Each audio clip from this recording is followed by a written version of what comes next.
Welcome to this special episode of Public Finance's podcast series on financial resilience. In this episode, we'll be discussing the pressures the UK government is grappling with at all levels. We're going to explore and explain the biggest issues facing UK public services. It's brought to you in partnership with Norse Group, the leading service provider for local authorities. This episode is called Follow the Money. I'm Chris Smith, I'm the editor of Public Finance, and I'm delighted that here to discuss this with me are three very special guests. First of all, I'm delighted to welcome Liam Byrne, Labour MP for Birmingham Hodge Hill. He's chair of the Global Parliamentary Network on the World Bank and IMF. He's also a member of the House of Commons Foreign Affairs Committee. As you can imagine, he's been very, very busy over recent weeks.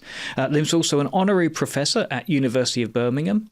He's written more than 20 publications on economics, foreign policy and public service reform. And under Gordon Brown, he was Chief Secretary to the Treasury. Liam, welcome and thank you for joining us. Thanks very much for having me. Also joining us online is Jonathan Werren, who's Chief Executive of Localis, the leading local government think tank. Jonathan, good afternoon and thank you for joining us. Chris, it's a great pleasure to be back here again, twice as nice, in fact. And also taking part is Justin Galliford, Chief Executive of Norse Group. Welcome. Hi, Chris. So let's start with the big question. So if we're going to follow the money, it has to have a purpose. So how do we build better communities, but without it costing literally the earth? We're following the money at a time when mortgages and rent costs are skyrocketing, and these issues are dominating the headlines.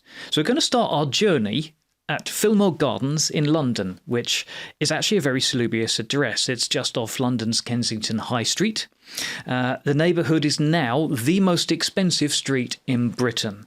The average, my research, we have an average price of 24 million. If you all look on a famous property website, you will actually see there is a property for sale there at the moment, a bargain at £30 million.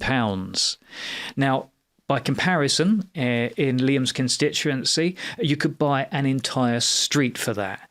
A point recently made in a report on poverty in the UK. So what's gone wrong and who can put it right? Both of these questions, important as they are also linked to other vital issues. How the UK will achieve net zero targets, improve health outcomes, support older people and more.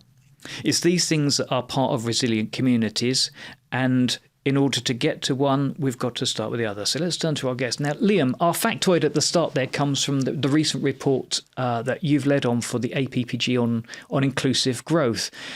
People are deeply worried about housing, and there are also things like kids' education, health and more. Now, I mean, the simple question is, how do we get into this mess in the first place?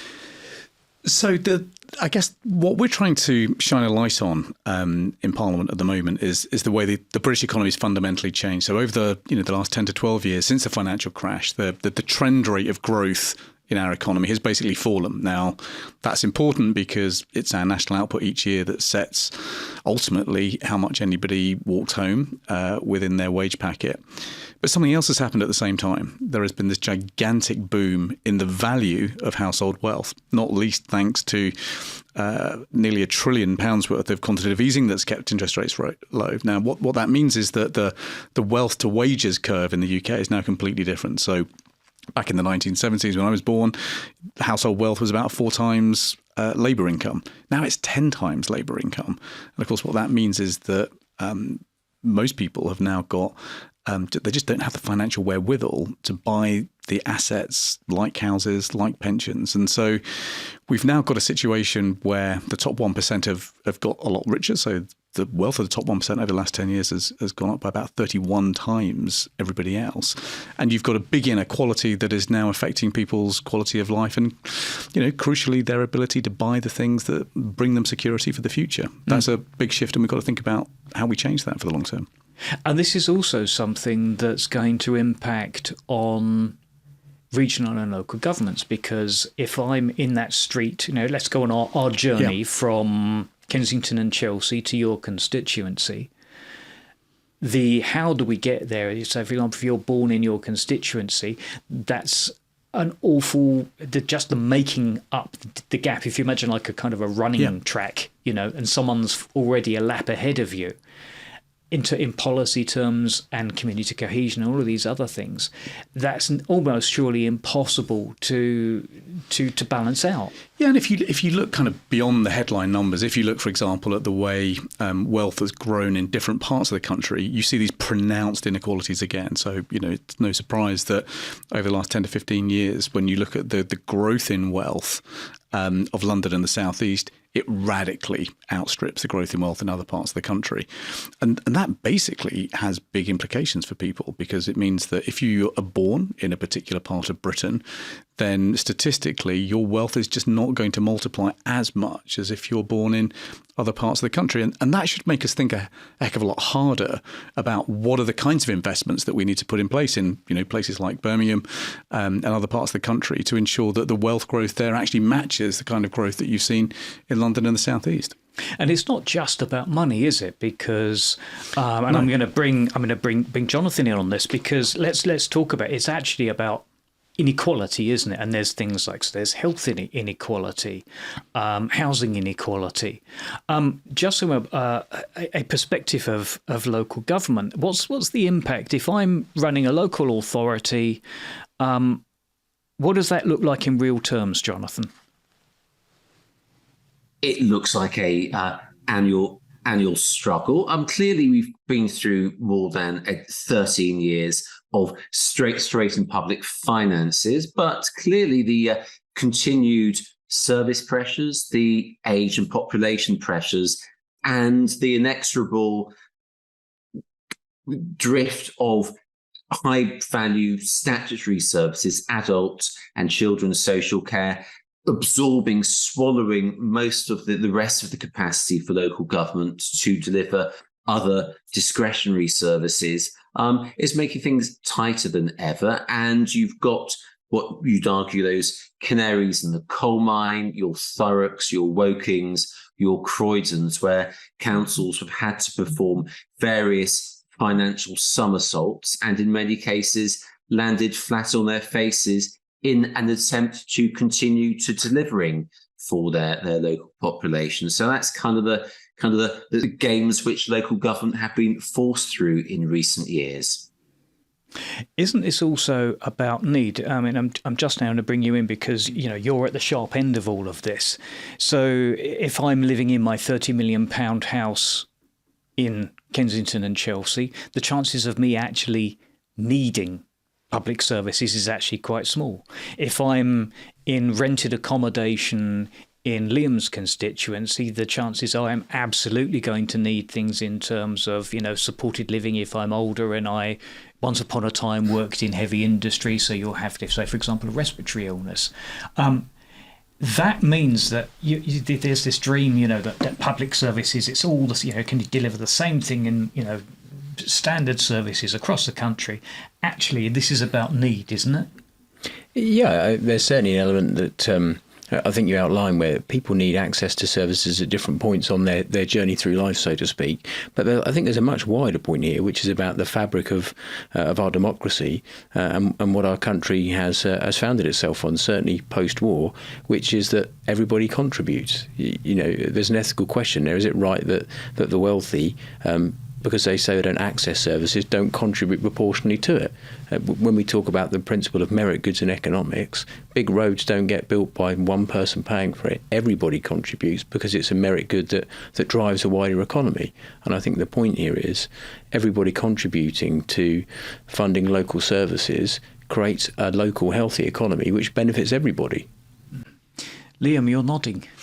Yeah, I am, and your starting point is absolutely right. I mean, if you look in Hodge Hill, the inequalities in, say, GP access or access to high quality early years education, access to housing, these are all really, really difficult. And ultimately, these things need public finance in order to become raised up to the standard that actually the sixth richest country on earth should be providing. And, this is very quickly going to provoke some big questions around tax and questions about whether there is fairness in the tax system. So Rishi Sunak famously published his tax statement earlier in the year. That's great. It reveals income of about $2 million a year. But of course, the tax that he pays on that is about 21%. At a time when 1 in 5 taxpayers are now paying 40% tax, this is bound to begin provoking some questions over the next year about whether it's time to bring some fairness back to the tax system if we want to provide the public services that we all need to aspire to. I'm going to jump ahead a little bit because, eventually there's going to be a general election. Is this going to be the fundamental question?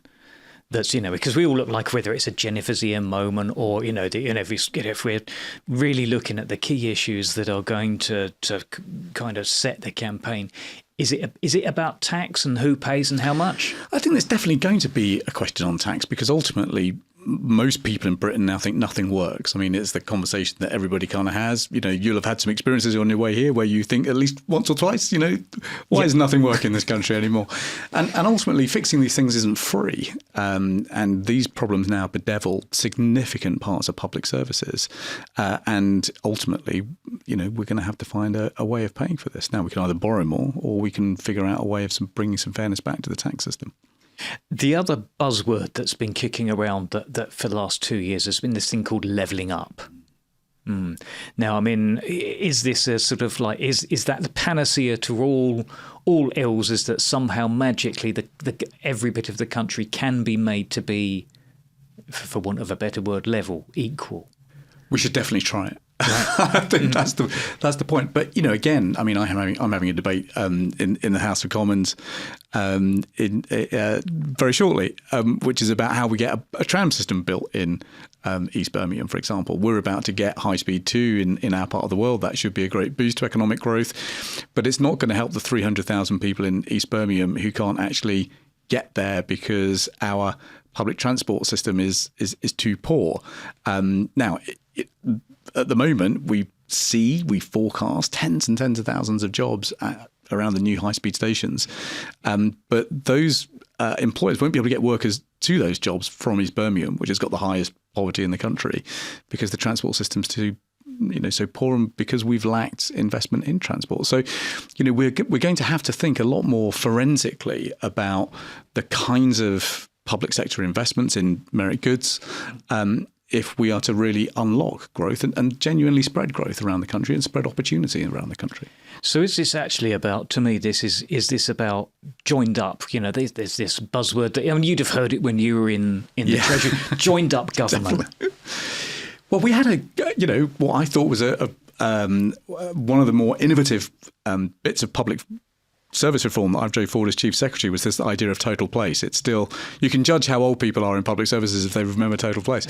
But it was the idea that you basically took all of the budgets in a particular area and put them into one pot and allowed people in that area to decide how that money was spent. Now, from a Treasury point of view, what's interesting about that is that it saves an enormous amount of money. When we went out to local areas to say, well, look, give us your bids for how much you could finance public services for if we gave you these flexibilities, the savings were absolutely extraordinary. And I've never quite understood why government didn't sort of pursue these ideas through, the years of austerity. It just gives local areas a lot more control over how they spend their money. And by the way, it's cheaper. Jonathan, so levelling up as an idea is this the panacea to all ills, or is it shared pots of money? What's your take? I very much take Liam's point about the need to integrate public services at place and how we go about funding them. Reducing economic geographic inequality, what's not to like there? I think what we've learned over the last couple of years is we've reached, the tipping point of tournament financing, bidding for bits of placemaking, shiny, bright things. We've got to, from a local public finance perspective, we've got to integrate capital with day-to-day revenue. And I think what levelling up finally did unravel was that the social and the economic have always been two sides of the same coin. And I think we've got to look at how what little we've got to reform local public services on the discretionary side. As I said, given how much statutory social services are absorbing everything, we've got to look at elements to innovate around there.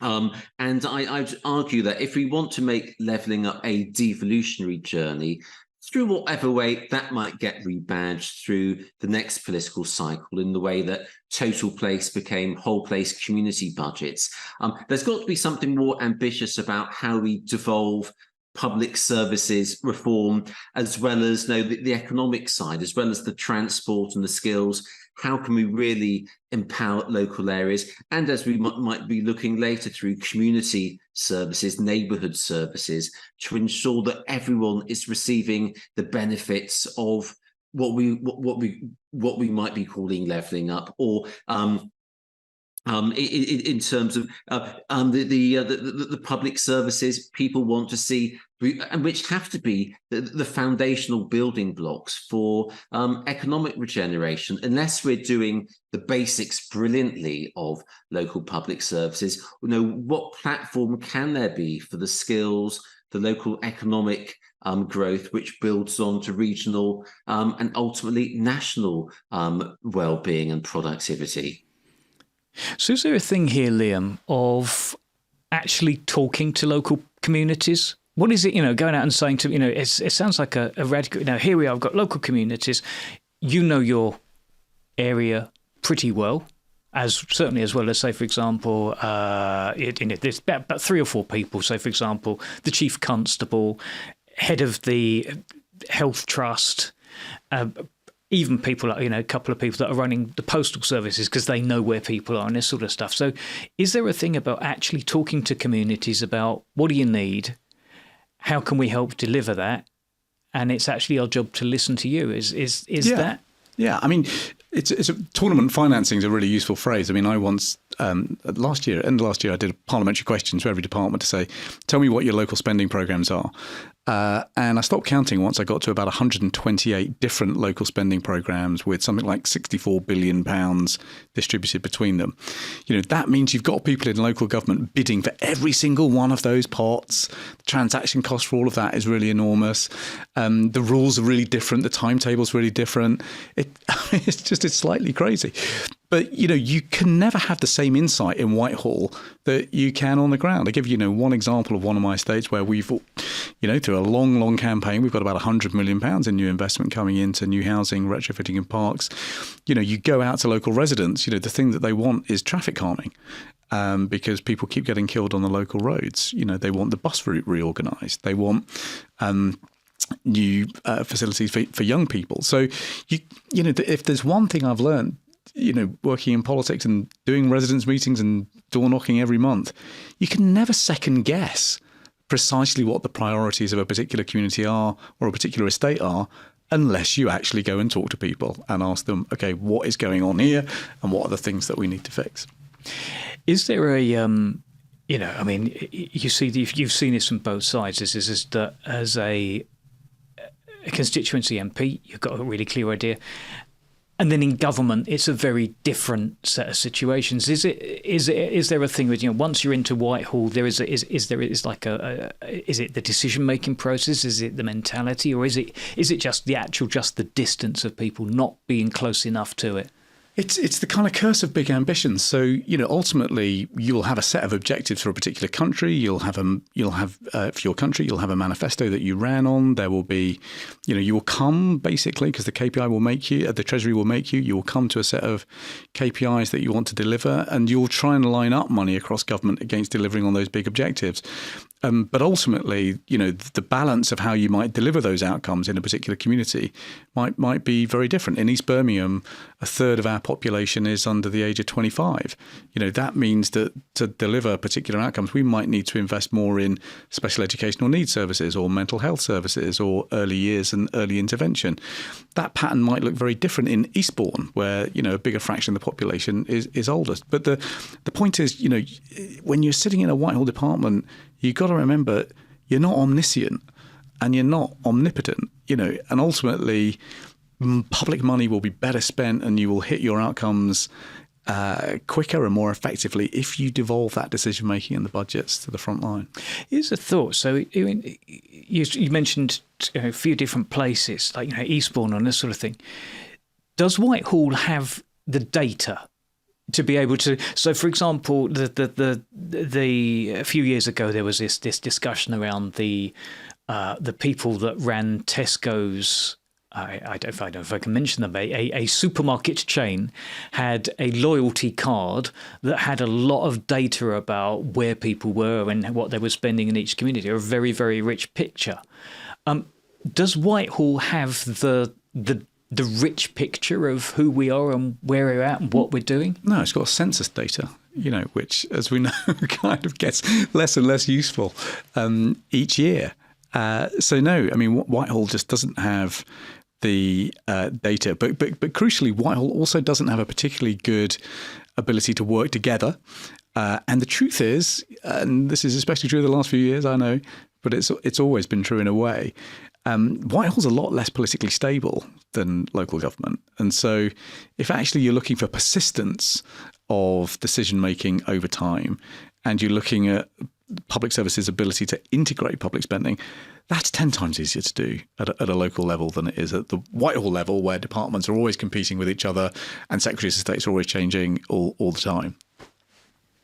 I'm going to bring in Justin here because if I turn this, if we're going to, let's imagine our £100 million pot of money that's going to come from Whitehall to your constituency. You've got a lot of need. How quickly can you turn that sort of, and you've got a priority list because you've done the bids. I'm presuming there's area plans and all this sort of stuff. How quickly can organisations working with public sector, how quickly can you actually turn that into a reality from plans going through to let's say, for example, buses being rerouted? Is that the sort of thing that, because there's this thing about the public sector cannot move quickly, can we actually deliver results reasonably quickly on projects like this, or is it months, is it years, or the money's still sitting in the fund 2 years later, and as is happening in some cases, you then got to give it back to Whitehall? Why does that happen? It's a really interesting question, Chris, and I think I'd have to say it's a mixed picture. Of course, you can go out and you can replace a service with as is, but quite often the real challenge of the service is not the infrastructure per se, it's its design and conception at the start, because things change, life changes. Transport's a very interesting one. Lots of local authorities around the country are really struggling with budgets for home to school transport. It's a huge challenge. There's a real need to rethink the way in which local authorities are supported to provide those services, and that takes far more considered planning and consultation. And I think, broadly speaking, when you look at a number of stakeholders that may atypically be involved in something like a home to school transport for a statutory service, you're talking tens of different stakeholders. Someone's quoted me as high as 40 before. That's a complex piece of work to get it right. But it's really important you get it right, because really, the sole function of something like that, it's not just about putting on a bus service. It's about helping improve the outcomes for young people. So you have to centre anything you're going to do in why you're spending the money in the first place. And the service enables something. The service isn't the reason you're spending the money per se. And I think that's just one example of some of the complexities that we face. And of course, lots of local authorities have various other local challenges they seek to tackle as well. Most local authorities have declared a climate emergency. That, of course, falls into a much wider strategy at a national level. But then they face some really interesting things. Do they replace service as is now, so they're not criticised for not getting things done quickly enough? Or do they take the time to stand back and really try and tackle knotty issues like building a sustainable transport in this example?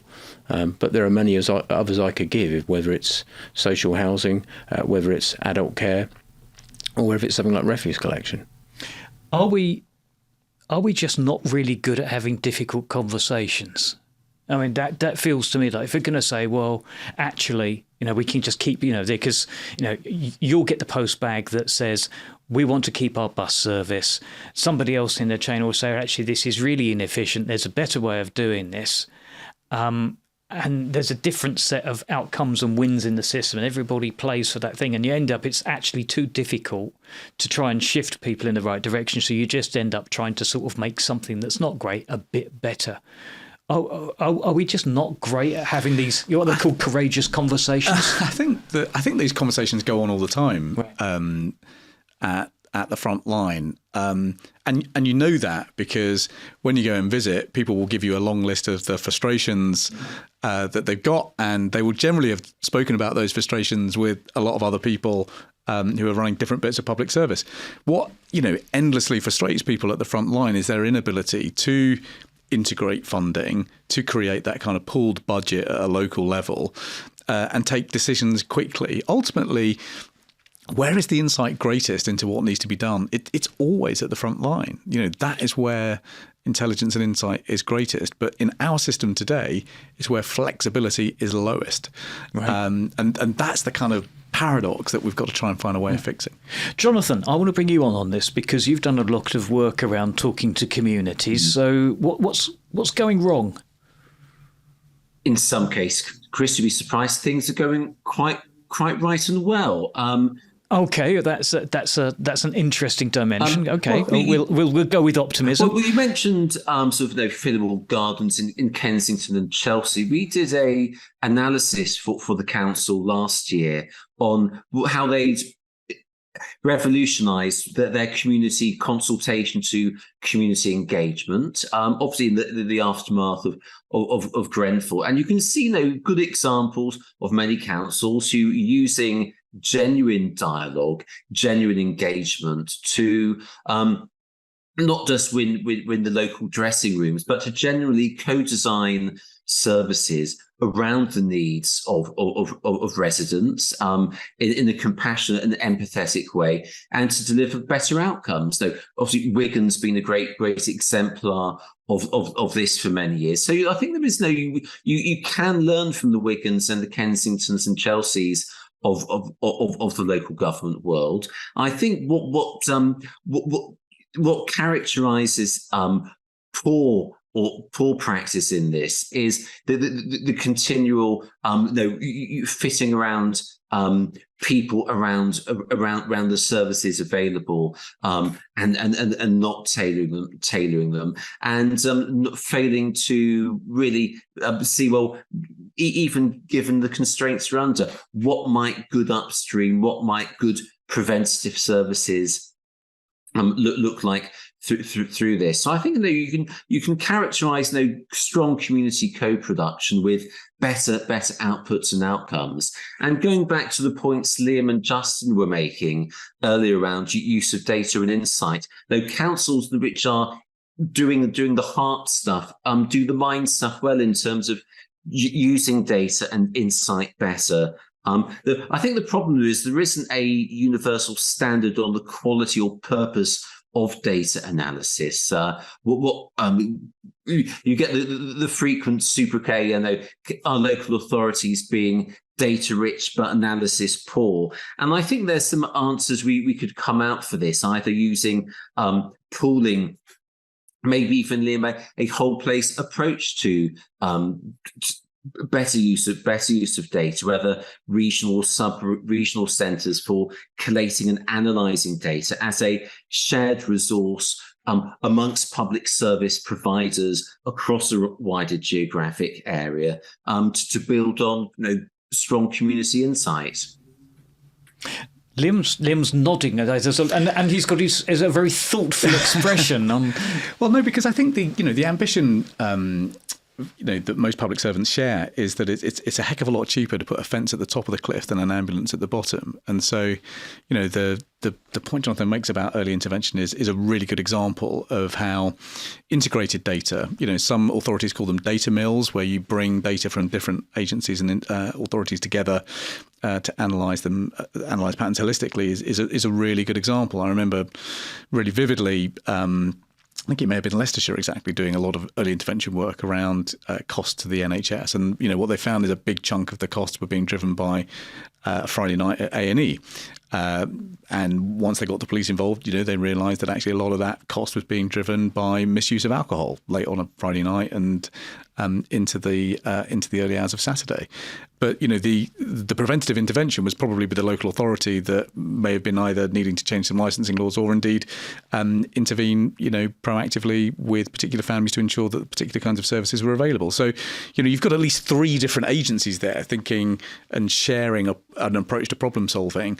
And some authorities are continuing to do that. But I think what happened during the austerity years is a lot of authorities basically found that it was an awful lot cheaper just to kind of retreat to the core and retreat to their sort of particular silos. And, I hope that is something that we can change a bit over the next few years. I was going to say, let's talk about next, because I think it's, we can all talk about it's almost like a sort of a public sector therapy group. Everyone's pointing out very clearly what's going wrong. One side of this is paying for it. So the taxation. Let's come back to it. I mean, is it a thing where, say, for example, going back to our street in Kensington, it's super rich non-doms, people parking their money offshore? Is it a very simple thing if you just go after that money and find a way of pulling it back, or is it? Or have we got to do something more profound than just chasing the money?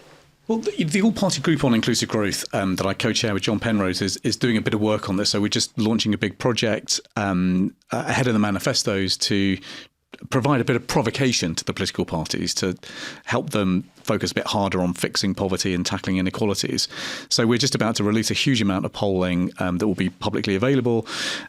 We've built a big catalogue of measures to tackle inequality and fix poverty, and then put it out to the public polling to see what people think. And what was remarkable about that is that measures to deal with tax were by far and away the most popular amongst the public. Clamping down on tax avoidance was obviously, unsurprisingly, number one. I have to say, support for wealth taxes was a lot higher than I anticipated, and I think people have got a sense that if your take-home pay comes to you through capital gains or through capital income, you are paying half the rate of tax on that a higher rate taxpayer would be paying. And I think at a time when money is tight, people are bound to ask, heading up into an election, look, surely we could do things a little bit easier if there was fairness in the tax system. So I suspect there will be a conversation about tax coming up to the election. I'm not sure how as a country we can avoid it. No, Jonathan, what do you think is if we're going to rebuild communities and tackle the bottom line, let's ask a big question first of all, is can communities solve their own problems, like improve health services, reduce poverty, or is it actually it's too big a thing for local areas? And then is it things like local taxation, funding things into or even investing in your own local community? Are these is that the sort of direction we need to be heading, or is there another way? Well, good question. Can communities end poverty? Well, I think going back to the previous point about better engagement, designing services with communities, and better use of insight. They can be instead of being a problem, they can be the solution to designing ways of improving local economies and local services. If they're empowered, if they're worked with rather than sort of delivered unto. In terms of the taxing, clearly. We started this conversation of Phillimore Gardens. We've done reports in the London boroughs on the iniquities of the local finance settlement we have. Clearly, we're moving into the 4th decade of our current settlement, fixed around 1991. So it's the equivalent of having Brian Adams still number one after all these years. Anything.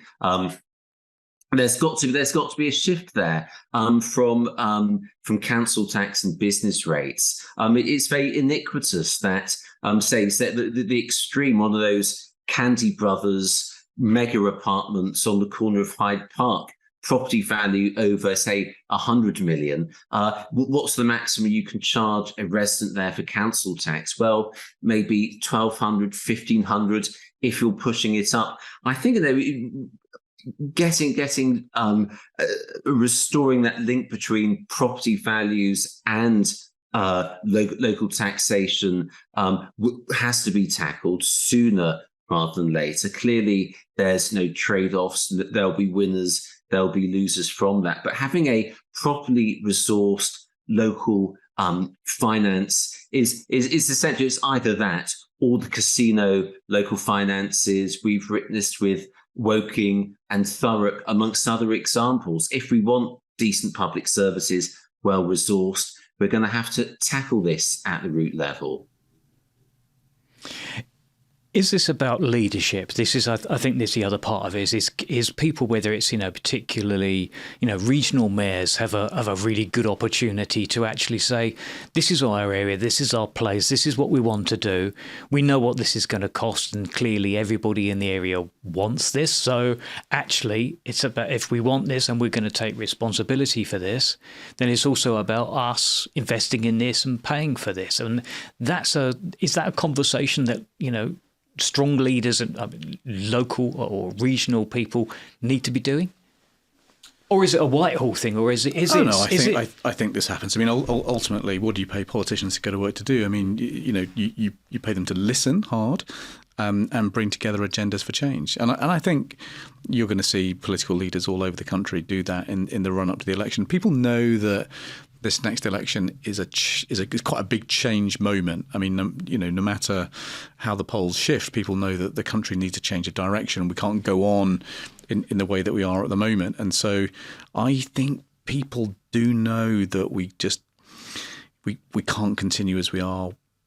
We've got to have change. And so the question then becomes, okay, what does that change look like? And crucially, how plausible is it? And so I think there will be a debate in some parties about how radical you should be. What's quite interesting about the radical manifesto since 1945 is if you look at the big change moments like 45 and 64 and 79 and 97, they don't trade on their radicalism. What they normally do is sort of say, look, it's time to return to common sense. And that's how arguments for change generally are successful in British politics. So it'll be, it's going to be super interesting to see how this debate shapes up over the next year. I'm going to ask one final question, and I always try to end on an optimistic note. If you've got the one thing, and you've been doing Liam, you've been doing the research. Justin, you're working with organisations across the country, and and Jonathan, you're talking to organisations that have to think about these issues. You've got one thing that will make our communities more resilient and prosperous. What's the one thing that you'd do? The one idea that you'd like to see happen? Who wants to? I can see cogs turning. Jonathan, do you want to go first? I'd say something very simple and straightforward, Chris, which is basic neighbourhood services delivered brilliantly. I think the problem is so much of sort of the levelling up discourse narrative from 2019 onwards. It's always been seen as huge urban governances, £1 billion worth of investment and all the rest of it.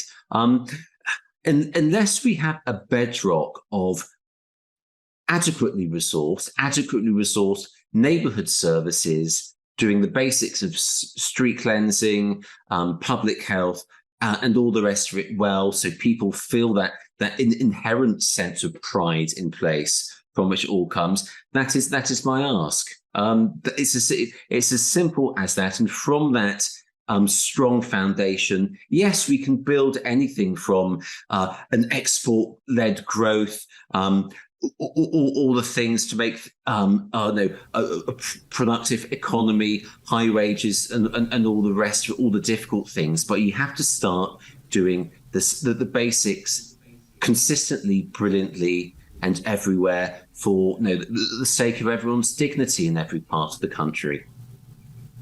Okay, Justin, you're seeing it. If you can change one thing that you think would make the UK a much better place, what would it be? Well, interestingly, I see it differently to Jonathan. Jonathan talks about the need for getting those services right as the basic, and that would be the obvious thing that I might say, given the work we do. But actually, I think you have to look at it more systemically. And for me, it's a sound local economic plan that really drives local business, that helps then generate good skills training, and ultimately promote social mobility, because I think that's how you grow the economy, and that in turn is how you get the services that we deserve and we want as a nation. Yeah, I kind of agree. I mean, I would say this, I suppose, as chair of the All-Party Group on Inclusive Growth, but I think a new political consensus on inclusive growth would be the thing I'd put my finger on. And let's be optimistic about it. I mean, the changes of the next decade are going to be mind-blowing. I mean, the revolution in artificial intelligence, the global gigabit connectivity, the revolution in genomic medicine, the changes that we're going to see in the next decade are going to be incredible. They're going to transform the wealth of the world, and they could transform the wealth of the country. And what we've got to do in our country is, be the reformers that connect people in communities like mine to those new possibilities of tomorrow, and try and democratise, some of the most extraordinary changes that we've ever seen. Wow, that's big. That is big, and it's doable. Right. Okay. Well, I really genuinely, that's a genuine note of optimism on which to finish. So on that note, it only leaves me to thank our guests. Liam Byrne, thank you. Thank you for joining us. Jonathan Warren, thank you for joining us on the line. It was a pleasure. And Justin, thank you for joining us also. Pleasure, thank you. Thank you for listening to the Public Finance Podcast. We look forward to you joining us again soon. Goodbye.